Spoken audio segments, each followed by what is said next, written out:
Today, I would like to talk about the introduction of Sarawak Energy. Sarawak Energy is a state-owned utility that founded in 1921.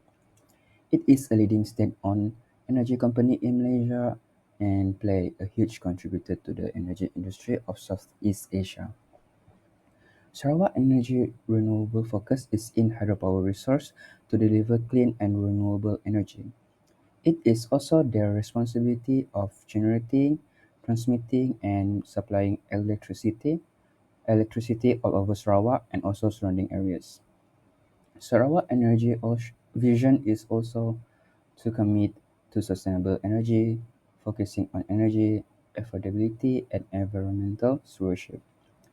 Sarawak Energy plays a key role in the Sarawak corridor of renewable energy and export energy to regions like West Kalimantan, Indonesia.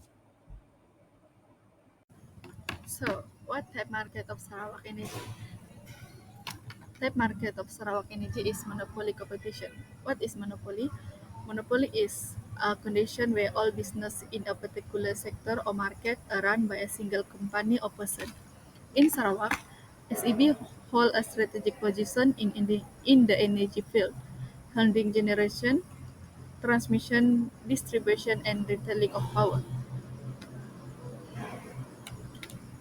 Understanding SEB as a monopolistic entity help appreciate in its strategy significance, performance strategy, and its impact on consumer and market domains. Characteristic of Sarawak Energy. Number one is single provider. SEB is the sole provider of electricity in Sarawak with no real competition. By owning both the supply and delivery system, SEB can set price, control supply matters, and engage in long-term planning without competition concern. Inclusive control allows for efficient service delivery, but raise concern about price, regulation, and consumer sovereignty. Okay. Number two is price maker. SEB act as a price maker, setting electricity price independently of current market price. While this can lead to higher price for consumer, it enables SEB to invest in better infrastructure, technology, and service. Price making power is a significant competitive advantage, but has both positive and negative impact on consumer. Okay, number three is high barrier to entry. SEB enjoy monopoly power due to high barrier to entry, including substantial capital costs for infrastructure, regulatory requirement, and economics of scale. The energy sector involves massive capital outlay for power station, transmission, transformer, and distribution network. Strong relationship with supplier, customer, and government backing further consolidates SAB market power. Okay, number five, government ownership. SAB is wholly owned by the Sarawak state government through the state financial secretary. Public ownership ensures support for state policy and objective, providing stability and a long-term strategic view. However, it also means that SEB operation may be influenced by political consideration rather than market signal. Okay, number five, economic of scale. SEB benefit from economic of scale as the sole electricity supplier in Sarawak. As as SAB increase its production and service output, the fixed cost per kilowatt of electricity produced decrease. This efficiency allow SAB to reduce overhead and potentially reflect this saving in price for consumer. Last but not least, regulatory framework and oversight. SEB operates under a regulatory framework that grants its exclusive right to develop energy projects in Sarawak. Regulatory authority ensure that SAB operates consistently and serve the region energy needs effectively.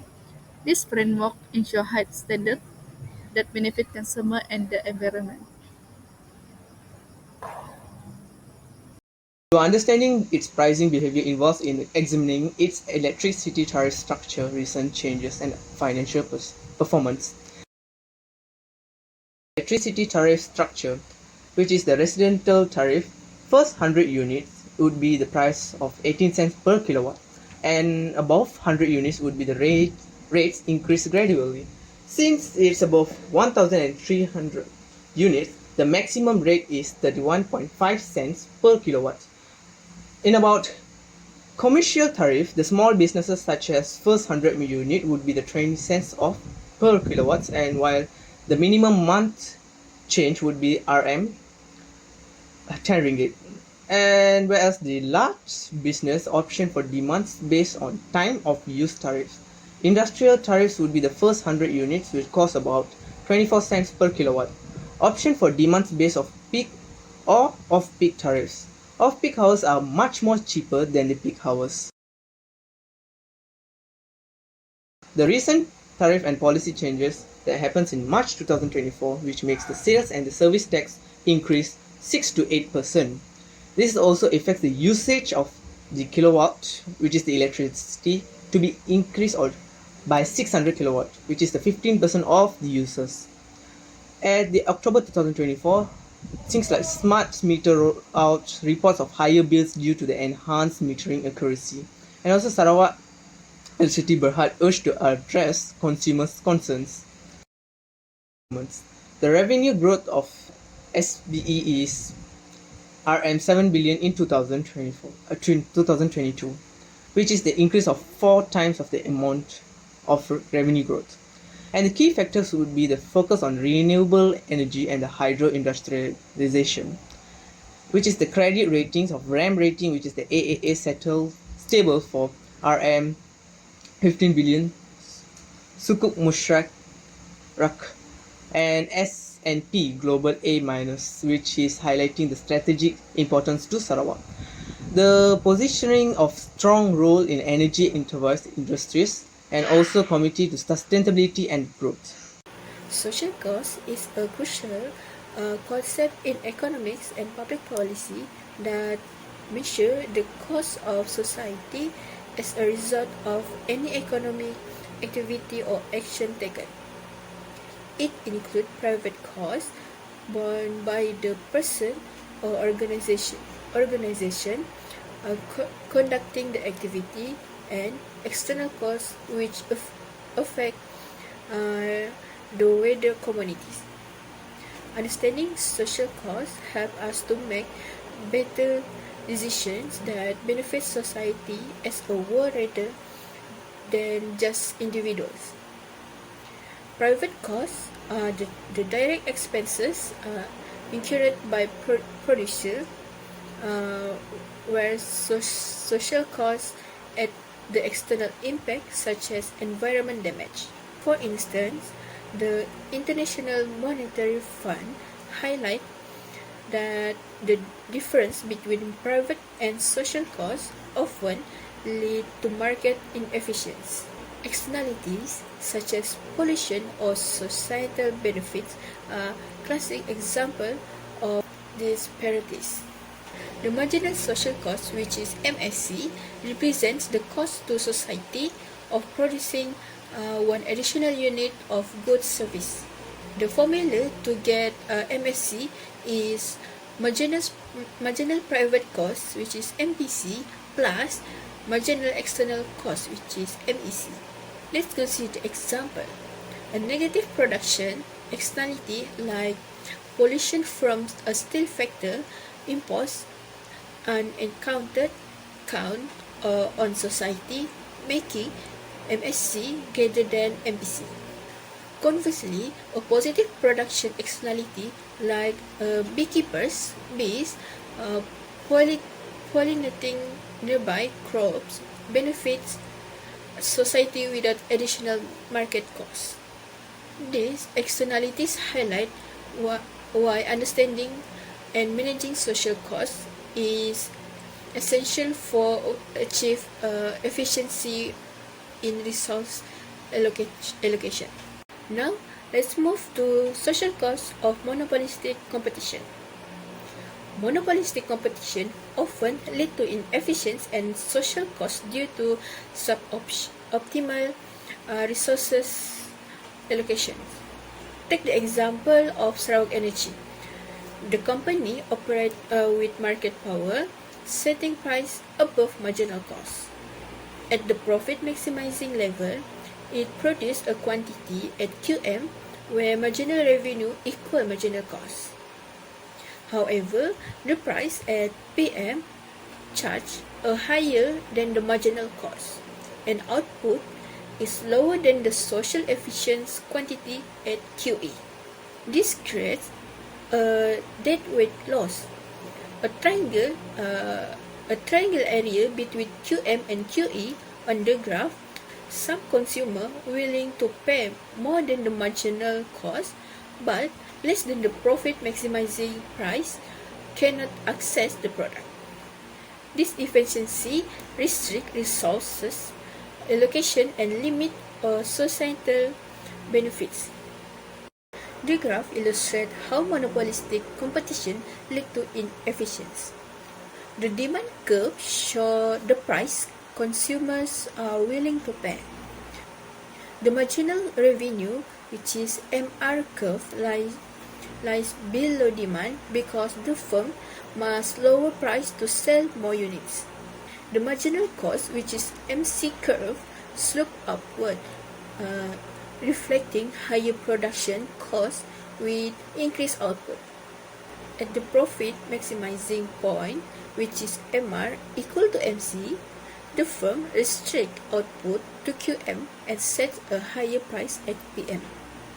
The social efficient level of production, which is QE, occurs where price equal marginal cost.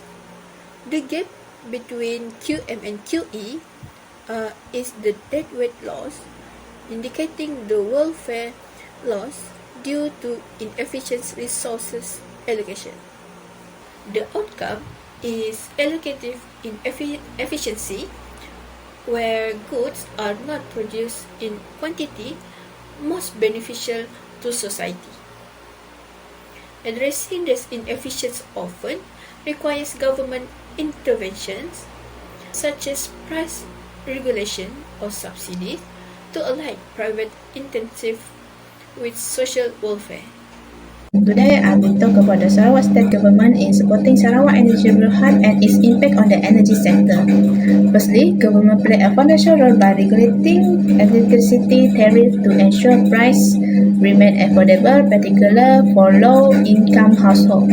This also helped Sarawak energy berhad maintain financial stability to fund infrastructure upgrade and operationally improvement. Next, the government strongly supports sustainability efforts, pushing Sarawak Energy to invest in renewable energy, especially hydropower. By fast-tracking project approval and providing grant for research, Sarawak is moving toward a low carbon while ensuring long-term energy security. The third is investment incentive, such as tax break, low interest loan, and subsidy are also key. This measure reduce financial barrier for SEB, enabling grid expansion, modernization, or facility and adoption of advanced technology for reliable electricity supply. Another critical area is social responsibility. The government ensures Sarawak Energy Berhad prioritize rural electrification, making electricity affordable and accessible to underserved communities. This initiative bridge develop gaps, improve living standards, and share the benefit of energy resources across Sarawak. In conclusion, the state government balances economic growth with social welfare by regulating SEB operation and incentivizing sustainable development. This fosters a resilient and equitable energy sector that meets both current and future needs. In conclusion, Sarawak Energy operates in monopolistic market structure that allows economies of scale and efficient service delivery. Sarawak Energy sustainability focus in commitment to hydropower development emphasize sustainable energy and environmental stewardship. Sarawak Energy challenge is in monopoly risks include economic inefficiency, higher price and reduced consumer surplus. And Sarawak Energy critical responsibility to ensure equitable electricity access, especially for rural areas. And also the government role, tariff regulation, rural electrification, and sustainability policies are essential for addressing inefficiencies and promoting inclusivity.